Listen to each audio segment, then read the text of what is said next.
course, it's important to look at HRM in a wider context. As has been noted, many of you, regardless of whether you actually work in HRM, are going to be involved at some point in recruitment and selection, but also you are going to be involved in development and support in all sorts of areas in which you'll be working alongside your colleagues and also those people perhaps who work for you, but also those people you work for, in trying to plan the best way forward for developing you as an individual and the consequences it'll have for the development of the business. Well, the first thing to have to look at is, where did HRM emerge from? We've already noted that HRM has mirrored the changing needs and expectations of both businesses and employees. There's been a long history of attempts to try to understand how people behave at work. Welfare policies and work procedures developed, and this led into the business of functional personal management was being born. It had very humble roots. One of its first practitioners was at Ford in the USA, where it was almost like a moral judgment. Ford tried to provide for workers, training, higher pay, etc. But in return, he expected to be able to come round your house, check you attending church on Sunday, make sure you weren't drinking, maybe sure you weren't involved in domestic disputes or violence. And this was actually where the Ford had the first personnel department, and HR grew out of that.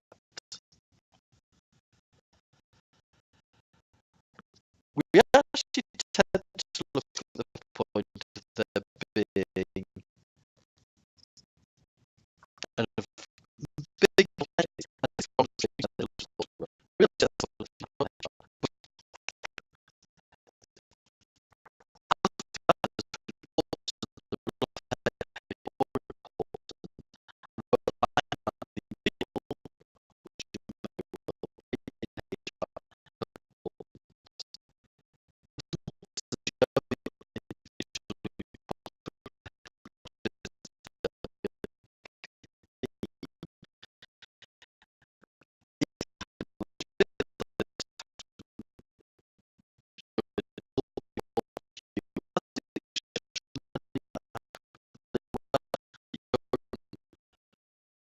come across two models of HR. First model started to introduce the hard HRM model.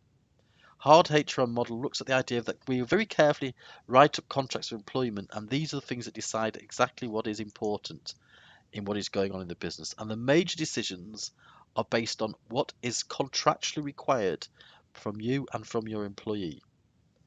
Hard HR believes that we have to have very close monitoring of performance, that we should look all the time what people are doing, how they're doing it, are they achieving goals, are they achieving set, quantifiable, measurable outputs, and are we doing our best to make sure that people can reach these. There is limited access to training courses, and what it is tightly controlled. That people will be sent a course that can be shown to have a clear and direct value to the business. None of this, oh, that looks interesting, let's go do it. People will only go on those that can be shown to be short-term or medium-term profitable. Many rules are set. They are formal, and strict adherence to them is monitored. And if you do not follow the rules, you can suffer both disadvantage in promotion, disadvantage in access to training, and potentially punishment. HR is about telling the workers how they will behave based on the decisions of management. And quite often you'll see alongside this strict, regularized pay scales and localized collective bargaining in some areas. For instance, here at the university, we have a joint national committee which gets management and members of all the unions together to discuss the way forward. There is, however, another way of looking at HR, though, and this is known as soft HR. Soft HR, of course, recognise that we have individual contracts of employment and we must follow them. That is important, actually, that when we're doing this, that we utilise performance-related pay, etc., reward individuals, and we try and persuade people to work together in teams, whether these be official teams or unofficial teams. We treat recruitment and selection as strategy, as important parts of the business, as driving forces for the business's profitability. And we try and involve people, we facilitate their participatory involvement into decision making. We try and make sure that all employees will actually have a say in the way the company's worked and will go forward. We look for employees' needs, we look for them to be motivated and flexible, etc. We should be aware of the fact that these different approaches, however, to HR, of these it may seem that hard is the tough one and soft is the easy one, but many employers would prefer to have a group contract than an individual contract. Many employers prefer not to be divided by performance related pay. Some employers prefer that managers make the decision and tell them what to do. This is a perfectly acceptable way of doing business, and some elements of HR have been told that although they are trying to supposedly make things better, they're not trying to make it doing so. It should be recognised, however, that HR management has become extremely controversial. It has usurped personnel management as an approach to managing people in businesses. There are many questions about its true nature, about its means, its applications, and these are important questions that we need to look at. I think we should look here at a couple of these questions and to consider how will they be affected. First thing we should consider, is HR strategic? Can it be integrated with the rest of business? This is related to the notion that various people management policies and practice that business operates should be coherent and consistent. It is then debatable how this fits between business strategy and human resources, and how can this integration be best achieved. The kind of rational analysis necessary to deliver a HRM strategy and to formulate HR policy and practice is often subverted by the political interest of various parties involved, and some of whom actually attempt to resist. HR has, in many cases, brought about resistance inside companies. And this can be problematic if it means that in one area they have one way of implementing a policy, and in another area under a different manager they're implemented differently. This consistent coherence of HRM policies is known as internal integration, and is often important in the feeling of fairness and operating across a company. If a company wants to be mutually supportive and help people with, for instance, to gain training development, it must actually be fair that actually everyone is being treated the same way. HRM theory and practice often differentiates in that managers try and implement a formal approach, but that further down the line this is resisted by some employers who want to have their own way of doing things, and some junior managers may not go along with the further one. The idea is that commitment rhetoric must actually be met by commitment behaviour. Companies that want to talk about empowering employees must do so properly and must do so in reality. There's also a big question about how ethical is HR. It's often been argued that given the nature of human resources, they will have to be managed in reference to some kind of ethical framework.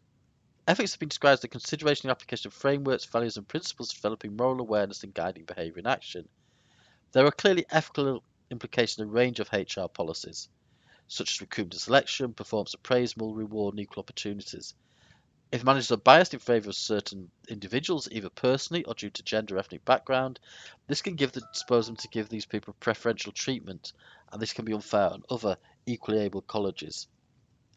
Some dimensions of HR, such as flexibility, commitment to performance management, raise other ethical issues. Flexibility in terms of short-term contracts may imply less job security. Demonstrated commitment may mean that individuals are obliged to work long hours, even though they may not wish to do so. Performance-related pay may mean that employees have less certainty about their financial security. All these are very, very important things to look at, and look at ways in which HR is seen to be undermining traditional levels of job security, etc. In order to achieve a better outcome, to make sure that HR is actually working in an ethical manner, it suggests that HR policy must be underpinned by a human-centered perspective, which is ethically sensitive and based on logical reasoning. Another important issue to consider is that all this can lead in some cases to something which we refer to as mischief at work. Businesses have formal and informal sides. This is quite clear looking at any businesses.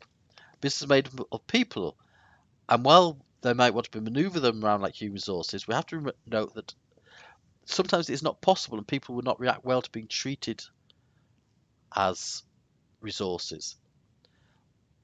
Sometimes unofficial aspects of working in business are negative, and they can be such as bullying, sabotage, harassment, absenteeism, pilfering, etc. But other times you have to expect these are just respects of the way people behave. People may want to challenge authority directly, and as such they may instigate, for instance, to go slow, or incite unrest and cynicism among their fellow workers. However, this may actually be caused by boredom, or feeling that a psychological contract that we've spent a lot of time putting together is actually fundamentally unfair. In agreeing to work for a business, in some ways you're surrendering a certain amount of personal autonomy, and it's often simply by turning up that you're doing this. However, for many businesses and many people going forward, there's a hidden aspect to life in the business, and this is a clear consequence of the human resources function. One way of thinking about it is an organisational mischief, which can be defined as activities occurring in the workplace according to the official structure, culture, rules, and procedures of the organisation, and these things should not be happen. And actually, these are often seen as a direct challenge also to authority.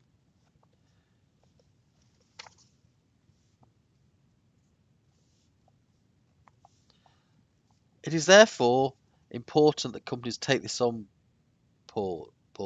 It is often important to realise that people sometimes do need an outlet to their things, and therefore it's sometimes encouraged sort of laughing at an easygoing type at work and allowing a certain level of humour stock with the emails passed around can actually be useful in relieving the tensions that might otherwise lead to mischief at work. A company that takes too hard a line in applying strict regulations over perhaps dress or behaviour or comedy can actually result in having a counteraction in which the stresses and strains that are being relieved by such behaviour have to find another relief. Therefore, I believe it's important that HR is always implemented in a manner that understands and respects that people have personal autonomy and they must be allowed some freedom to act in a personally acceptable way.